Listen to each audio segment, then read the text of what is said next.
बचाओ, कोई है? मेरी मदद करो। नीलू, नीलू तुमने कुछ अजीब सी आवाज सुनी? हाँ जी, मुझे भी लगा जैसे कोई बुरी तरह करा रहा हो। कहीं कोई घायल तो नहीं? आवाज तो दर्दनाक है। कहीं कोई जंगली जानवर तो नहीं, या किसी बेचारे का शिकार तो नहीं हो गया इस घने जंगल के किनारे? बचाओ, कोई है? मेरी मदद करो। बचाओ, कोई है?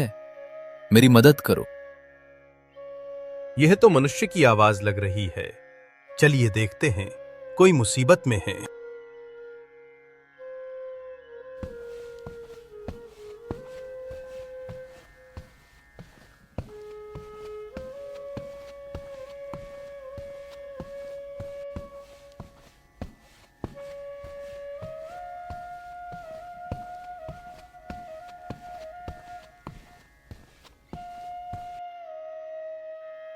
शुक्र है आप लोग आ गए। मेरी मदद कीजिए। हे भगवान, ये पंछी बोल रहा है। नीलू भाग, ये कोई मायावी राक्षस है या कोई भूत? डरो मत, मुझ पर विश्वास करो। मैं कोई राक्षस या दैत्य नहीं हूं। मैं बस एक मुसाफिर हूं जो अपना रास्ता भटक गया है। तुम्हारी ये दुनिया मेरे लिए बिल्कुल अनजान है। मैं बहुत बीमार हूं। मुझ में चलने की भी शक्ति नहीं बची। अनिल जी, देखिए तो इसकी आंखें, इनमें कितना दर्द है। कोई राक्षस इतनी बेबसी से नहीं देख सकता। कृपया मुझे अपने घर ले चलो। मुझे बस थोड़ा भोजन और सिर छिपाने की जगह चाहिए। मैं तुम्हें कोई नुकसान नहीं पहुंचाऊंगा। ठीक है, घबराओ मत, तुम हमारे साथ चलो। जब तक तुम्हारा मन करे हमारे घर रहना, और जिस दिन तुम्हारा मन भर जाए या तुम ठीक हो जाओ, खुशी खुशी अपने घर लौट जाना। नीलू सही कह रही है। अगर तुम मुसीबत में हो तो हम तुम्हें ऐसे मरता हुआ नहीं छोड़ सकते। आओ, मेरा सहारा लो।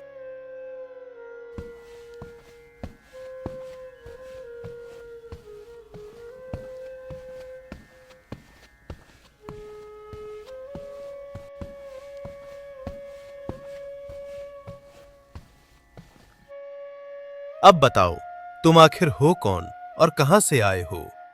मैंने आज तक अपनी पूरी जिंदगी में किसी जानवर को इंसानों की तरह बात करते नहीं सुना। मैं इस लोक का नहीं हूं अनिल। मैं एक दूसरे लोक से आया हूं, जहां सब कुछ ऐसा ही अद्भुत है। मैं बस सैर करने निकला था, लेकिन इस दुनिया की आबो हवा और रास्तों ने मुझे उलझा दिया। यहाँ की बीमारियां मेरे शरीर को झेलने की आदत नहीं है। दूसरे लोग से ये तो सुनकर ही दिमाग चकरा रहा है। पर खैर, अब हम सब बहुत थके हुए हैं। तुम अब सुरक्षित हो। हाँ, अभी तुम आराम करो। तभी घर के बाहर से आवाज आई। अनिल, बाहर निकल। बहुत दिन हो गए लुका छिपी खेलते हुए। आज या तो मेरा पैसा निकलेगा या तेरे घर का सामान।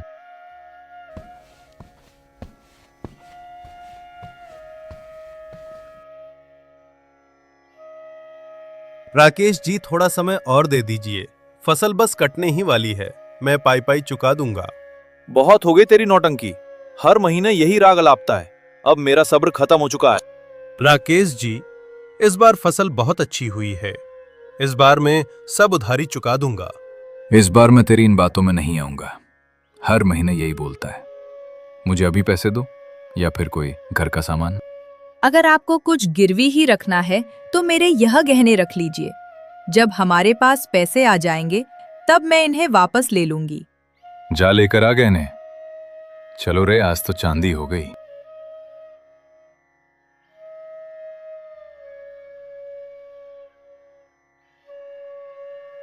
नीलू, ये क्या किया तूने? अपनी माँ की आखिरी निशानी भी दे दी। नीलू, तुमने मेरे लिए अपना सबसे कीमती धन त्याग दिया। मैं तुम दोनों की इस दया को कभी बेकार नहीं जाने दूंगा। चुप कर पगले। उपकार कैसा? जब से तू हमारे घर आया है मुझे ऐसा लग रहा है जैसे मुझे मेरी खोई हुई बेटी मिल गई हो। नीलू माँ, आपने मुझे बेटा कहकर जो दर्जा दिया है, उसका एहसान मैं अपनी आखिरी सांस तक नहीं भूलूंगा। मेरे लोक में वचनों की बड़ी कीमत होती है।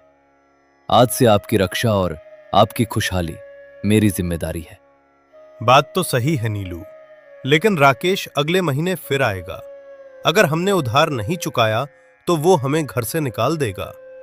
घबराइए मत जी, भगवान ने साथ दिया है तो आगे भी रास्ता निकलेगा। अगर हम सब मिलकर मेहनत करेंगे और फसल अच्छी होगी, तभी तो हम राकेश जी का कर्जा उतार पाएंगे।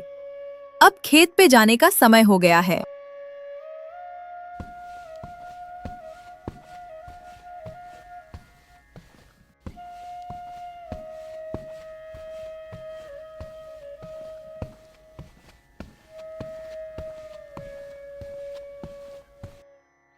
हे भगवान, मुझे माफ़ करना।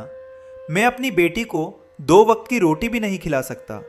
हे भगवान, मुझे माफ़ करना। बेटी लाडो, मैं अब जा रहा हूँ। तुम अपना ख्याल रखना।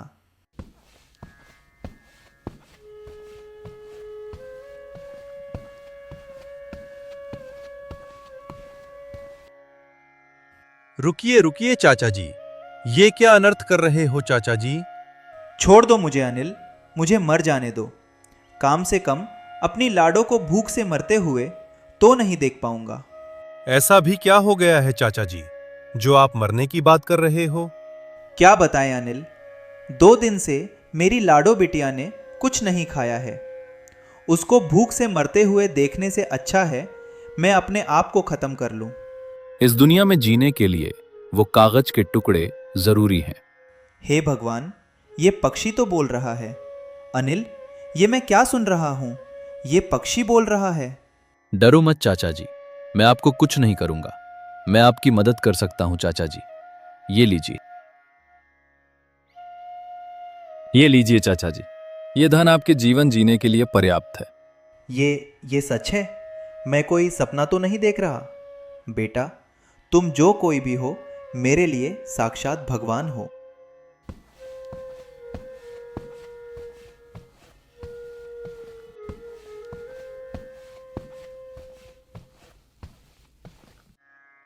अरे, आप लोग वापस क्यों आ गए?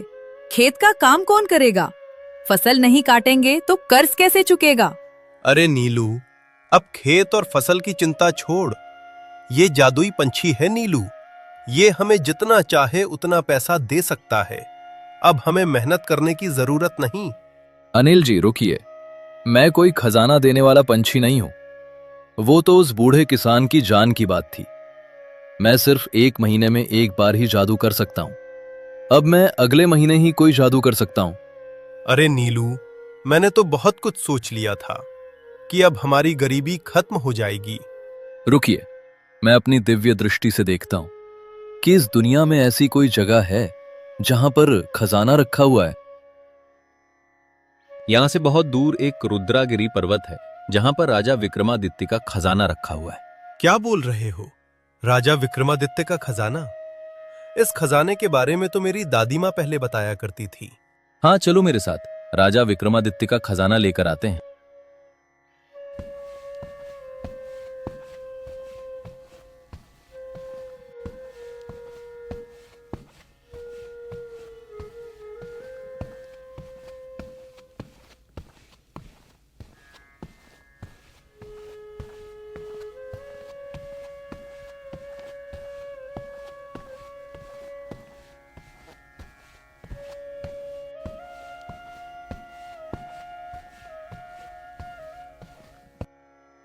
कहाँ जा रहे हो तुम दोनों? इस जंगल में क्या कर रहे हो? वृक्ष महाराज जी, मैं अनिल हूँ और हम दोनों रुद्रागिरी पर्वत की ओर जा रहे हैं। ओहो, तुम दोनों रुद्रागिरी पर्वत पर जा रहे हो राजा विक्रमादित्य का खजाना लेने के लिए। राजा विक्रमादित्य का खजाना कोई आम खजाना नहीं है। रुद्रागिरी पर्वत पर जाना है तो तुमको बुद्धि की परीक्षा देनी होगी। तुमको मेरे 2 प्रश्न के उत्तर देने होंगे। अगर सही उत्तर दोगे तभी आगे बढ़ पाओगे, अन्यथा मारे जाओगे। बताओ, क्या तुम मेरे प्रश्न के उत्तर दोगे? हाँ ठीक है, हम तुम्हारे प्रश्न के उत्तर देंगे। बताओ क्या प्रश्न है तुम्हारे? वो क्या है जो हर वक्त आपके साथ रहती है लेकिन आप उसे देख नहीं सकते? मेरा उत्तर है परछाई। सही जवाब है। अब मेरे दूसरे प्रश्न का उत्तर दो। ऐसी कौन सी चीज है जो आपके पास जितनी ज्यादा होगी आप उतना कम देख पाओगे? मेरा जवाब है अंधेरा। सही जवाब। तुम दोनों वास्तव में बहुत ही बुद्धिमान हो। तुम दोनों बुद्धि की परीक्षा में सफल हुए।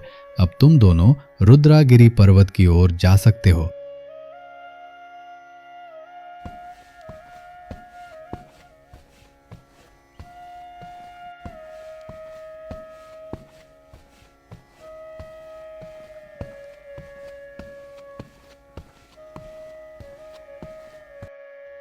रुको रुको, कहाँ जा रहे हो ये मनुष्य?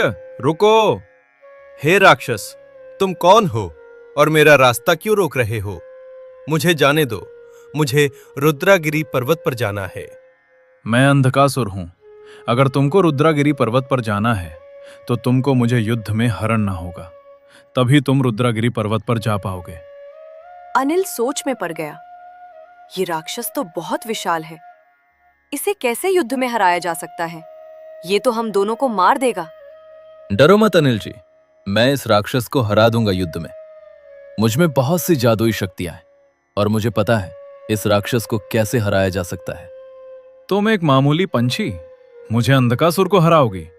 लगता है तुम दोनों का अंत नजदीक आ गया है।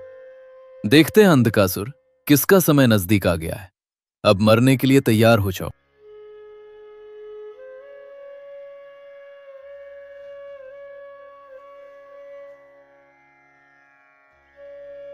ओहो, तुमने तो उस असुर को मार दिया।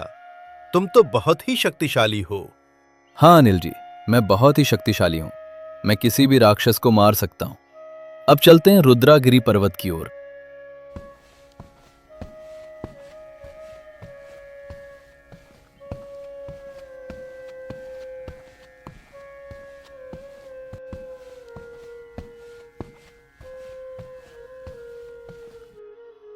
अनिल जी, ये रही रुद्रागिरी पर्वत की गुफा। इसी गुफा के अंदर हमें राजा विक्रमादित्य का खजाना मिलेगा। अब तो कोई राक्षस नहीं मिलेगा इस गुफा के अंदर।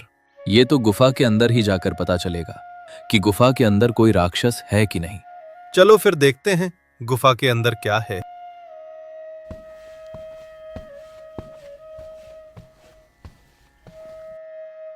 ओहो, इतना खजाना! ये तो बहुत सारा खजाना है। इतने खजाने में तो मेरे पूरे गांव की गरीबी दूर हो जाएगी। हाँ अनिल जी, ये कोई आम खजाना नहीं है। ये राजा विक्रमादित्य का खजाना है। इस खजाने से आपके पूरे गांव की गरीबी दूर हो जाएगी। रुको रुको, इस खजाने को छूना मत। अगर इस खजाने को छुओगे तो मारे जाओगे। अभी वक्त है, लौट जाओ, नहीं तो मारे जाओगे। कौन हो तुम और मुझे इस खजाने को क्यों नहीं छूने दे रहे हो? मैं हूं किल्विश राक्षस। मैं इस खजाने का रक्षक हूं। मेरे होते हुए तुम इस खजाने को छू भी नहीं सकते। अगर तुमको यह खजाना चाहिए तो तुमको मेरे एक पहेली का उत्तर देना होगा, तभी तुम खजाने को ले जा सकते हो, अन्यथा तुम मारे जाओगे। बताओ, मेरे पहेली का उत्तर दोगे? ये राक्षस तो बहुत ही खतरनाक है। अगर हमने गलत उत्तर दे दिया तो ये राक्षस हम दोनों को मार देगा। डरो मत अनिल जी, मैं हूं ना। मैं इस राक्षस के पहेली का उत्तर दूंगा। हाँ पूछो, क्या है तुम्हारी पहेली? मैं उत्तर दूंगा तुम्हारी पहेली का। एक बार और सोच लो। अगर गलत जवाब दोगे तो तुम दोनों मारे जाओगे। हाँ, हमने सोच लिया। तुम अपनी पहेली पूछो। ठीक है, बताओ फिर मेरी पहेली। वो क्या है जो हमेशा बढ़ता रहता है लेकिन कभी घटता नहीं? मेरा जवाब है उम्र। उम्र हमेशा बढ़ती रहती है पर कभी घटती नहीं है। सही जवाब है तुम्हारा। अब तुम दोनों ये राजा विक्रमादित्य का खजाना ले जा सकते हो। अनिल जी, अब ये राजा विक्रमादित्य का खजाना हमारा हुआ। इस खजाने से हमारे पूरे गांव की गरीबी खत्म हो जाएगी। फिर अनिल ने राजा विक्रमादित्य का खजाना लिया और अपने गांव की ओर निकल गया। अनिल ने राजा विक्रमादित्य के खजाने से अपने पूरे गांव की गरीबी दूर कर दी। तो कैसा रहा हमारे साथ राजा विक्रमादित्य के खजाने का सफर? ऐसे ही रहस्यमयी कहानी देखने के लिए हमारे चैनल को सब्सक्राइब कर लीजिए। दोस्तों, अब हम मिलते हैं अगले रहस्यमयी कहानियों में।